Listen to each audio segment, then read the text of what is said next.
While we're on screen, if you're watching on the telly box, you will be seeing that we've got just us chatting on the screen. We've also got Rishi Sunak giving his speech with his 5-point long-term promises for the future of this country, but also Sir Patrick Vallance, one of the government's most senior advisors during the COVID pandemic. He has been giving evidence since 10:30 this morning to the UK's public inquiry. And he said that he never thought his diary entries would see the light of day. Let's have a little watch and a listen. Just on that last point, no intention to publish them or use them as a basis. We've seen various people who are involved in the pandemic, including some of your scientific colleagues, have written memoirs or accounts of their time. Did you think you might draw on these notes? I had no intention whatsoever of these ever seeing the light of day or me looking at them again, and I sort of felt the world had probably had enough of books of reflections of people's thoughts during COVID. Well, Sir Patrick Vallance there answering questions. Do you know what I find fascinating, Sam Armstrong, is the way that the barristers asking questions, the way they treat certain people, the way they treat others, the utter disdain with which they've treated some people, like my future guest is Carl Hennigan, sort of like, as if they're sort of like, oh, you silly man, you queried things. The questioning of the so-called experts, the people who are making the decisions.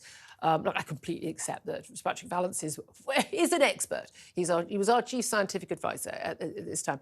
You know, he's someone who actually I very early on trusted him, along with Chris Whitty, the chief medical officer, when they said, you know, all the things they said in March 2020, where they told us there's no point locking down, it won't work, we're not closing schools, it won't make a difference, and some people are going, you know, everyone's going to pretty much end up getting COVID, and some people are going to die, but most people get a bit sick and they'll be fine. And they basically said all of that on television, and then spent the next 2 years, along with every government official, basically saying that anyone who pointed that out was a liar and a COVID denier, etc., and a granny killer. They were just as bad as the politicians, as far as I'm concerned. But the way they're treated by the barristers, they're just treated as sort of like, oh, well, everything you did, obviously you had everyone's interests at heart. When they went against things that they had personally said, they went against the scientific evidence again and again and again. They made up the scientific evidence. There doesn't seem to be any proper scrutiny of the decision-making process when, yet again, barristers are talking about who said what about whom in a sodding WhatsApp group. Yeah, and look, as I've said time and time again, the essential allegation being investigated in this inquiry is that the British state was so utterly failed, it was so utterly inept, so utterly unprepared, that dealing with a crisis of all crises, and look, I have my doubts about the response to COVID, but there's no doubt it was the biggest crisis this country had faced in a very long time, that it simply failed to function. It was slow, it was bungling, it was inept. And instead of dealing with the very serious deficiencies identified in the very basis, the structure, the constitution of this country, what are we talking about?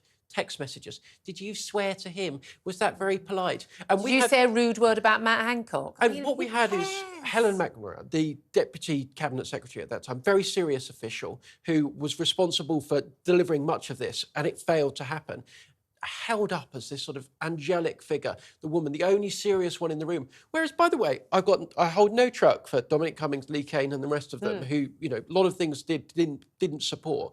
But their essential criticism was, look, this is all going to go to Helen Hancock unless we do something about it. And what happened? They were pilloried. Why? For their rude language. She was held up. Why?